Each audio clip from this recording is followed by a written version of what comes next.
ध्यान रखिए, ये एक अकेला ऐसा प्रोविजन है जो प्रियम्बल का सोशियो इकोनॉमिक जस्टिस, जो प्रियम्बल का इक्वालिटी, जो प्रियम्बल का डिग्निटी इंश्योर कर सकता है, जो आर्टिकल 38 को अपहोल्ड कर सकता है, जो आर्टिकल 14 को अपहोल्ड कर सकता है, जो 15 को अपहोल्ड कर सकता है, 17 को अपहोल्ड कर सकता है, 23 के बेगार को अपहोल्ड कर सकता है, 21 के डिग्निफाइड लाइफ को अपहोल्ड कर सकता है।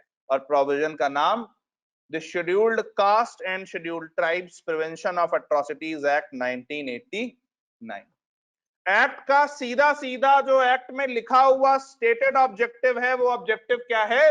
An act to prevent the commission of offences of atrocities against the member of SC and ST, to provide for special courts and exclusive special courts for the trial of such offense and for the relief and rehabilitation of victims of such offenses।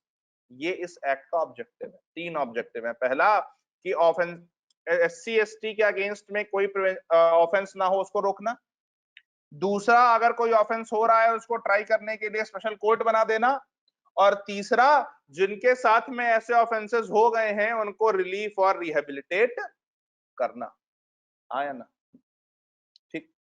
उसके बाद आप एक चीज देखते हो, इसमें जब definition शुरू होती हैं तो इन्होंने हर एक चीज बताई है कि इकोनॉमिक बायकॉट का मतलब क्या है, सोशल बायकॉट का मतलब क्या है।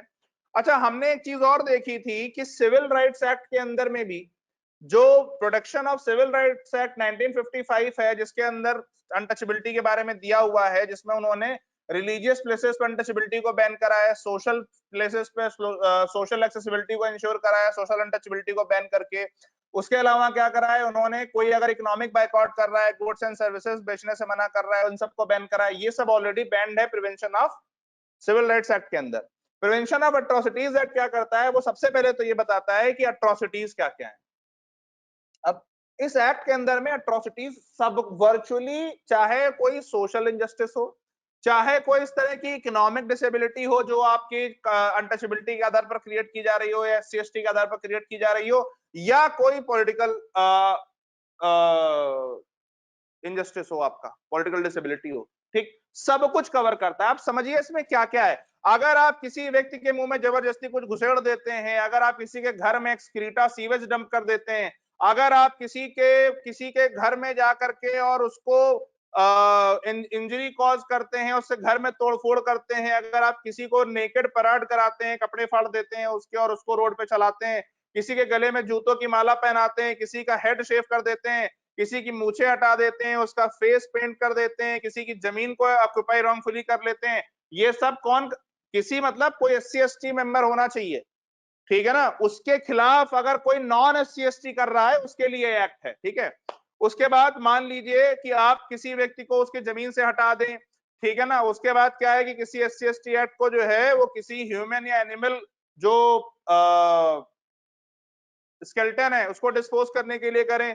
सबसे इंपॉर्टेंट, किसी एससी एसटी को आप जबरदस्ती बेगार में लगाएं, फोर्सफुल बेगार में लगाएं, किसी को वोट करने से रोक दें, किसी को चुनाव लड़ने से रोक दें, किसी तरीके का जाति सूचक शब्द करके उसको हर्ट करने की कोशिश करें, या किसी दूसरे को जो है वो कोई ये काम करने के लिए भड़काएं।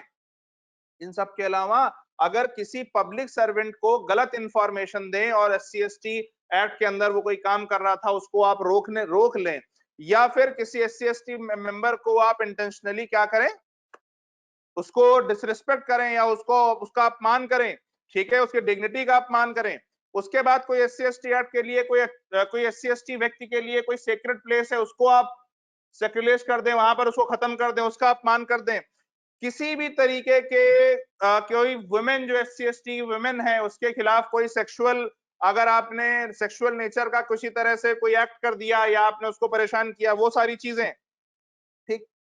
आप कोई ऐसा पानी का स्रोत या कोई रिजर्वायर जिसको एससी एसटी जो है सेक्रेड मानते हैं उसको आपने पॉल्यूट कर दिया, इतनी सारी चीजें। और अगर आप पब्लिक सर्वेंट हैं, आपने किसी प्रकार से कुछ उनको करा, किसी एजुकेशनल इंस्टीट्यूशन में एससी एसटी के साथ में, कोई हॉस्पिटल में, एजुकेशनल इंस्टीट्यूशन में, प्लेस ऑफ वर्शिप में, किसी भी तरह से कोई भी इस तरह का अगर वो किया तो वो सारी एट्रोसिटीज के तौर पर काउंट होंगी और उसके लिए मिनिमम 6 महीने और मैक्सिमम 5 साल तक की सजा का प्रावधान करके सबसे बड़ी चीज क्या इंश्योर की गई कि एससी एसटीज के लिए एक माहौल, पॉजिटिव माहौल बने। अगर इस एक्ट को सही से इंप्लीमेंट कर दिया गया, मिसयूज किए बिना लेटर एंड स्पिरिट में इंप्लीमेंट कर दिया गया, और अगर पर्टिकुलर सेफगार्ड्स आ गए इसके मिसयूज ना करने के, ये अकेला एक्ट एक ऐसा है जो पूरे समाज में सोशियो इकोनॉमिक जस्टिस करने की संभावना, करने की क्षमता रखता है। क्यों? क्योंकि ये एक्ट कर क्या रहा है? ये एक्ट किसी भी तरह की इनइक्वालिटी को खत्म कर देगा, ठीक, और सब लोगों को बराबर लाने की कोशिश कर रहा है। कोई ऐसी चीज नहीं रह जाएगी समाज में कि एससी एसटी को किसी चीज का एक्सेस नहीं है। हाँ या ना? ठीक।